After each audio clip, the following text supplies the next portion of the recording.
सफलता के बहुत सारे साथी होते हैं दोस्तों, और असफलता हमेशा अकेली होती है। और यहीं वह गीता का सिद्धांत लागू होता है कि कर्मण्येवाधिकारस्ते मा फलेषु कदाचन, अर्थात कि फल की चिंता किए बिना कर्म करना और निस्वार्थ भाव से कर्म करना अंततः एक न एक दिन सफलता के पायदान पर जरूर पहुंचा देता है। और आपने इस चीज़ को बहुत अच्छे से महसूस किया होगा। दोस्तों, आज हम बात कर रहे हैं वृश्चिक राशि के 2024 के अक्टूबर मासिक राशिफल के संदर्भ में। वैसे भी अभी आपकी ढैया चल रही है और इस ढैया में आपने इन सभी चीज़ों का एहसास जरूर किया होगा। नमस्कार दोस्तों, कैसे हैं आप सभी। मैं आपका ज्योतिष मित्र श्लोक वर्मा आपके अपने चैनल श्री हनुमंत कृपा में आपका हार्दिक स्वागत करता हूं, अभिनंदन करता हूं। साथ ही बड़े भैया श्री हनुमान जी से निवेदन करता हूं कि वे अपने हनुमत कृपा परिवार के सभी सदस्यों को, नए जुड़ने वाले सभी सदस्यों को सुख समृद्धि प्रदान करें, उन्हें उनके कार्यों में आशातीत सफलता प्रदान करें। दोस्तों, हम आज बात कर रहे हैं वृश्चिक राशि। अक्टूबर माह 2024 आपके लिए कैसा जाने वाला है। वे सभी जातक अथवा जातिका जो कि वृश्चिक राशि के हैं या लग्न के हैं, या जिन्हें अपनी राशि और लग्न नहीं पता लेकिन उनके नाम के प्रथम अक्षर यदि वृश्चिक राशि के अंतर्गत आते हैं, तो वह भी इस विश्लेषण से लाभ उठा सकते हैं। आगे बढ़ने से पहले एक बार आपकी ग्रह स्थिति की वर्तमान में क्या चल रही है, इसका एक बार पुनरावलोकन कर लेते हैं। देखिए, चतुर्थ भाव में जो आपका सुख स्थान है, वहाँ पर शनिदेव वक्री अवस्था में बैठे हुए हैं। पंचम भाव में आपके राहुदेव विराजित हैं। सप्तम भाव में गुरुदेव बृहस्पति विराजित हैं। अष्टम भाव में लग्नेश मंगल बैठे हुए हैं। एकादश भाव में सूर्य बुध और केतु की युति है। वहीं 12वें घर में जो आपके शयन सुख का घर है, वहाँ पर स्वयं शुक्रदेव विराजित हैं। देखिए, शनि की ढैया आप पे चल रही है और शनि वर्तमान स्थिति में वक्री है ना। तो शनि का वक्री होना वृश्चिक राशि वालों के लिए शुभ ही है। गुरुदेव बृहस्पति जो हैं वो आपके सेकंड हाउस अर्थात धन भाव के, जो आपका सेकंड हाउस होता है ना, वो धन, वाणी और कुटुंब से संबंधित होता है। और साथ ही साथ पंचम भाव मतलब जो आपका फिफ्थ हाउस है, आपका education, love, relation, stock market, share बाजार, सट्टा बाजार, इन सभी चीज़ों, तो सेकंड हाउस और पंचम हाउस, इनके स्वामी आपके गुरुदेव बृहस्पति होते हैं, जो कि वर्तमान परिस्थितियों में सप्तम भाव में बैठे हुए हैं।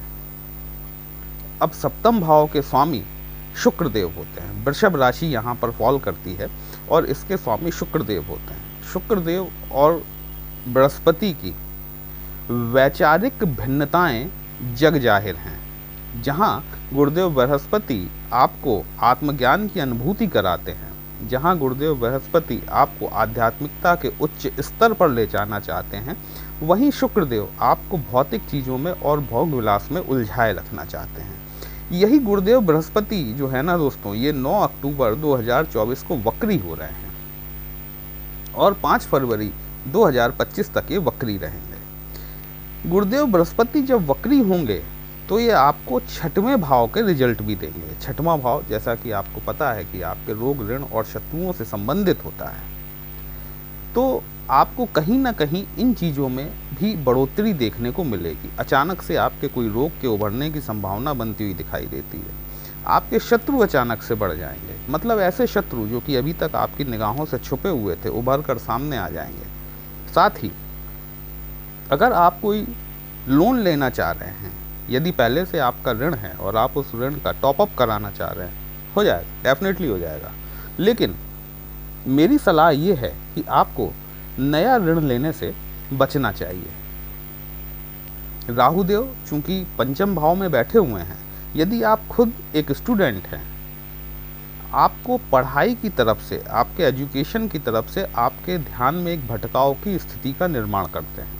राहुदेव यहाँ पर अप्रैल 25 तक रहेंगे, तो आपको अपने ऊपर नियंत्रण रखना आवश्यक है। यद्यपि गुरु चूंकि पंचम भाव के भी स्वामी हैं, राहु को नियंत्रित किए हुए हैं, लेकिन फिर भी आपका अपने ऊपर नियंत्रण होना आवश्यक है। अन्यथा आपको एग्जाम में, कंपटीशन में कुछ खराब अनुभव हो सकते हैं। यदि आप माता पिता हैं, आपको संतान की एजुकेशन के प्रति ध्यान देने की अत्यंत ही आवश्यकता है। दोस्तों, यदि अभी तक आपने अपने इस चैनल को सब्सक्राइब नहीं किया है तो मेरा करबद्ध निवेदन है कि अपने इस चैनल को सब्सक्राइब जरूर कर लें। वीडियो को अंत तक अवश्य देखें। यदि कहीं भी आपको अच्छा लगता है तो कमेंट बॉक्स में जय श्री राम जरूर लिखें। आपको भी अच्छा लगेगा, हमारा भी मनोबल बढ़ता है आपके लिए इस तरह के विश्लेषण लेकर आने के लिए। बात करते हैं हम मंगल देव की। मंगल देव आपके लग्नेश हैं और लग्नेश अष्टम भाव में है। देखिए, हमारा जो लग्न होता है ना, लग्न क्या होता है? लग्न हम स्वयं होते हैं। लग्न हमारा इम्यूनिटी सिस्टम होता है। लग्न हमारी तेजस्विता होती है, हमारा पराक्रम होता है, हमारा साहस होता है। लेकिन जब लग्न का स्वामी स्वयं अष्टम भाव में चला जाए तो कहीं ना कहीं इम्यूनिटी सिस्टम जो है ना, वो गड़बड़ा जाता है। 20 अक्टूबर तक मंगल देव आपके अष्टम भाव में ही गोचर करेंगे। आपको अपने खाने पीने की चीज़ों पर ध्यान देना अत्यंत आवश्यक है, अन्यथा आपको स्वास्थ्य में गड़बड़ी देखने को मिल सकती है।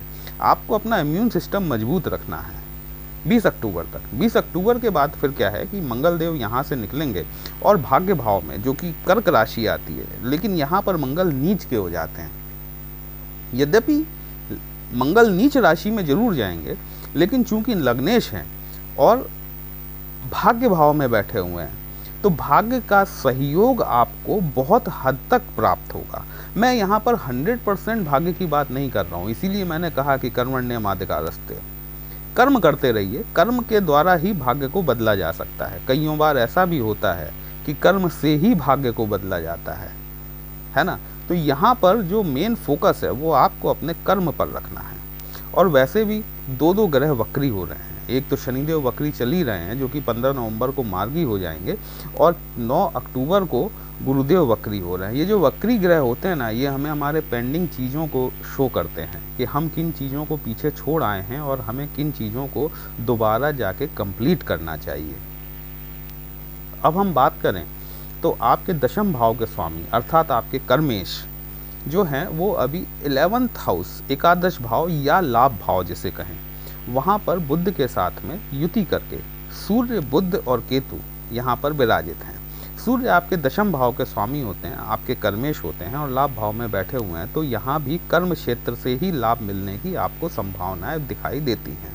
मतलब भाग्य भी आपको कर्म की तरफ प्रेरित कर रहा है और लाभ भी आपको कर्म की तरफ ही प्रेरित कर रहा है। कर्म करना आपके लिए निहायत ही आवश्यक है।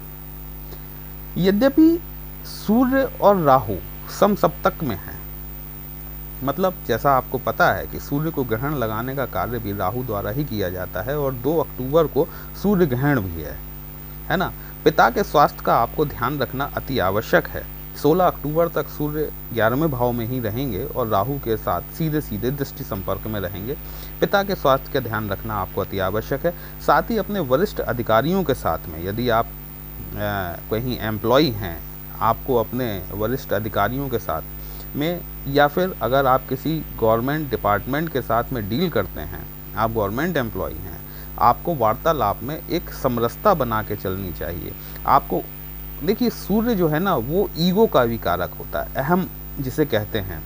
सूर्य आपके अंदर एक अहम की भावना का विकास करता है। वर्तमान परिस्थितियों में आपको अहम को छोड़ना है और थोड़ा सा चीज़ों को मैनिपुलेट करते हुए अपने काम को निकालना है। अगर आप अहम की भावना में फंस जाएंगे तो यहाँ पर आपके लिए दिक्कत हो सकती है। बुधदेव यहाँ पर आपके एकादश भाव में 10 तारीख तक हैं। 10 तारीख को ये गोचर करेंगे और शुक्र के साथ में 12वें भाव में भले ही 3 दिन के लिए लक्ष्मी नारायण नामक राजयोग का निर्माण करेंगे। 16 अक्टूबर को सूर्य भी आपके 12th हाउस में पहुंच जाएंगे और फिर यहाँ पर बुधादित्य योग का निर्माण हो जाएगा। देखिए, बुधादित्य योग जो होता है ना, एक बड़ा कॉमन सा योग होता है।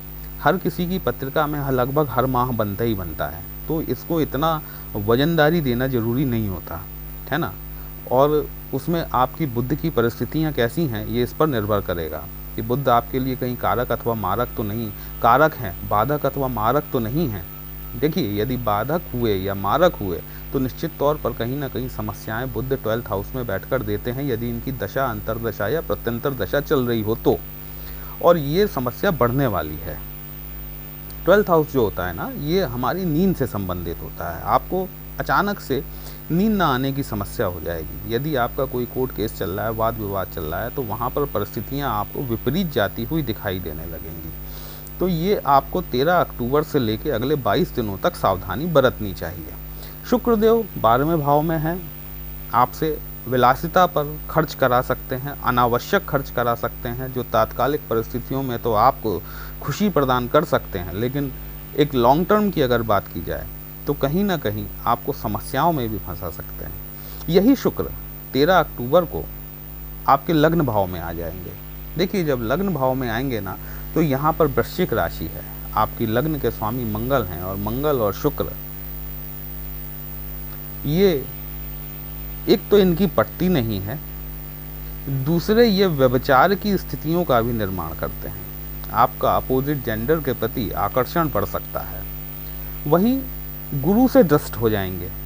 गुरु और शुक्र दोनों एक दूसरे को देखेंगे। गुरु आपके सप्तम भाव में बैठे हुए हैं, और शुक्र जब लग्न में आएंगे तो वो भी अपने सप्तम भाव को देखेंगे।